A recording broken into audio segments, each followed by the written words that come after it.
यह कहानी एक छोटे से गांव की है, जहां मोहन अपनी पत्नी एवं अपने 2 बच्चों के साथ रहता है। उस गांव में कई साल बीत गए, लेकिन बारिश नहीं हुई थी।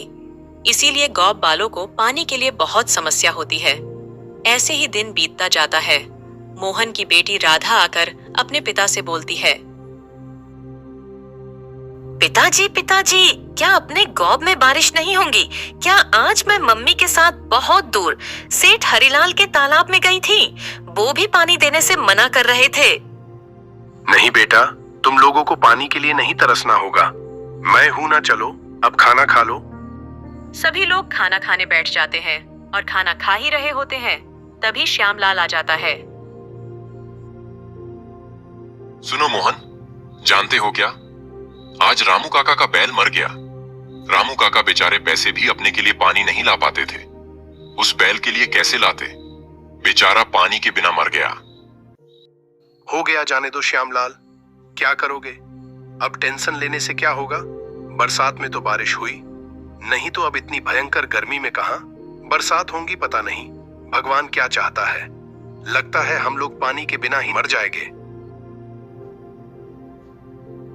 क्या करते, बेचारे समय के मारे सभी गांव वाले पानी की भयंकर समस्या से गुजर रहे थे। वो लोग चाहकर भी कुछ नहीं कर पा रहे, क्योंकि इस बरसात में बारिश ही नहीं हुई और गर्मी का कहर दिन प्रतिदिन बढ़ता ही जा रहा था और पानी का असर दिनों दिन घटता ही जा रहा था।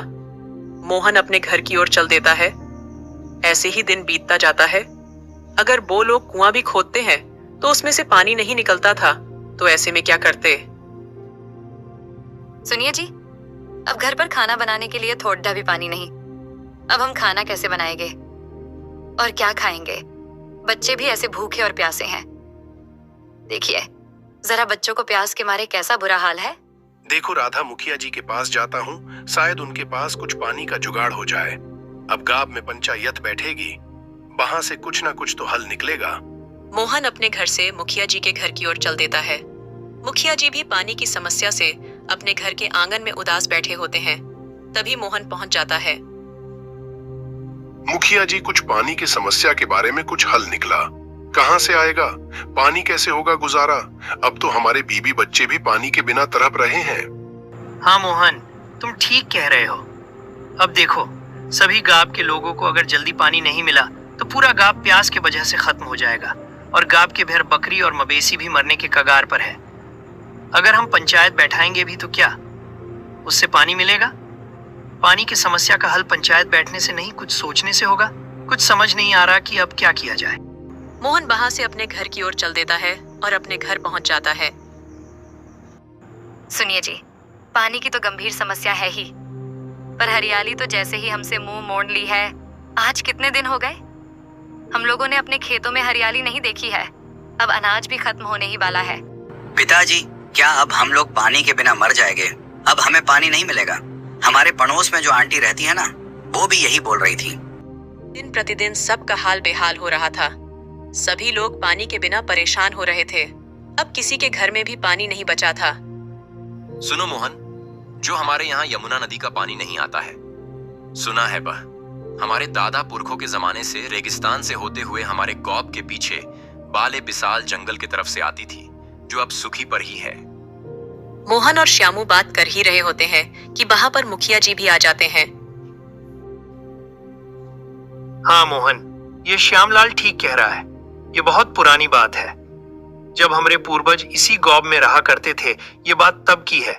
कहते हैं कोई औरत हमारे गांव से गुजर रही, उसको हमारे गांव में आते आते उसको प्यास लगी। तब उस समय हमारे गांव में पर्याप्त पानी था, पर उस समय उस प्यासी महिला को किसी ने पानी नहीं पिलाया और उसका प्यास के मारे वहीं पर मौत हो गई।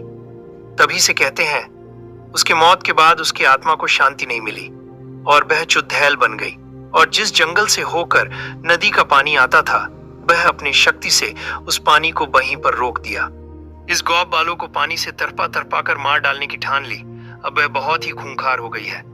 अच्छा, तभी से ये नदी सुखी पर ही है। तभी मेरा बेटा विवेक एक दिन पूछ रहा था, तो हमें पता ही नहीं था कि नदी सूखने के पीछे इतना बड़ा राज है। आज अकाल और सूखा पड़ा, तब जाकर हमको पता चला नदी सूखने के पीछे इतना बड़ा राज है। सभी गौब बालों को इस राज के बारे में पता चला, पर किसी को हिम्मत नहीं हुई कि जाकर उस खूंखार चुड़ैल से अपने गौब के लिए पानी छोड़ डाले। अब गौब बालों को पानी तो चाहिए, मगर उस चुड़ैल से डर भी लगता था, कहीं मार के खा ना जाए। ऐसे ही एक दिन मोहन के बेटे की तबीयत पानी के प्यास के वजह से खराब हो गई। अब मोहन व्याकुल आया, मुखिया जी के पास आया और बोला,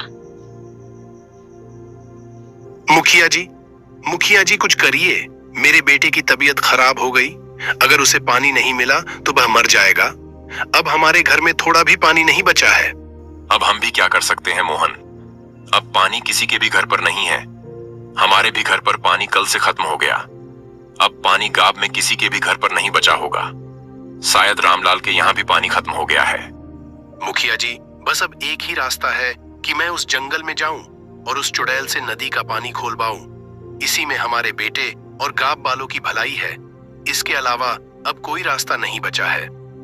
हाँ मोहन, मैं जानता हूँ कि भलाई इसी में है, पर तुम्हारे वहां जाने से तुम्हारे जान का खतरा हो सकता है। क्या तुम यह नहीं जानते हो? हमारे गौब से कुछ लोग पहले भी जा चुके हैं जो अभी तक लौट के नहीं आए हैं। ऐसे में मैं तुम्हें वहां कैसे भेज सकता हूँ? भला वहां जाना खतरे से खाली नहीं है। मोहन मुखिया जी की बात नहीं मानता है और उस घने जंगल की ओर चल देता है।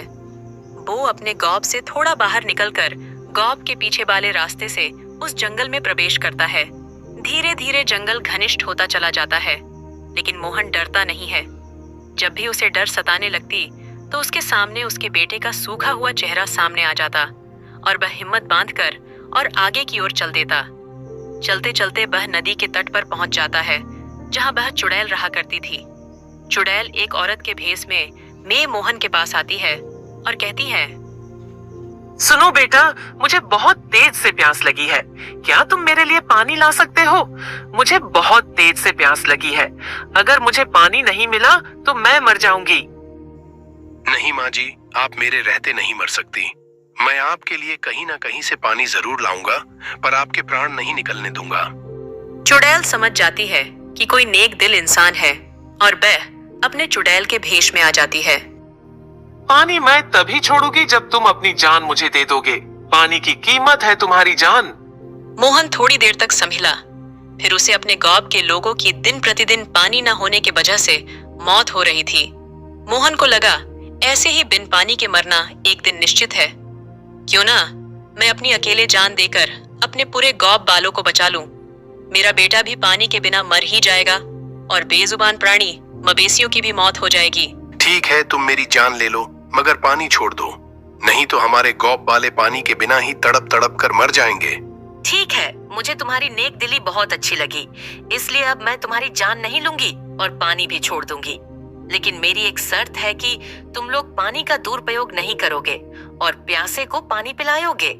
मोहन मान जाता है और अपने घर की ओर चल देता है और अपने मन में खूब खुश होता है और कहता है, चलो अब पानी के बिना किसी की मौत नहीं होगी। मोहन अपने गौब में पहुंच जाता है। मोहन को देखकर गौब वाले बहुत खुश होते हैं। अब गौब में चारों तरफ पानी ही पानी था। इस तरह मोहन गौब के माहौल को बदल कर रख देता है। अब पूरे गौब में खुशी का माहौल था। फिर मिलते हैं आपको एक और नई कहानी के साथ। कमेंट करके जरूर बताएं कि मेरी कहानी आपको कैसी लगी।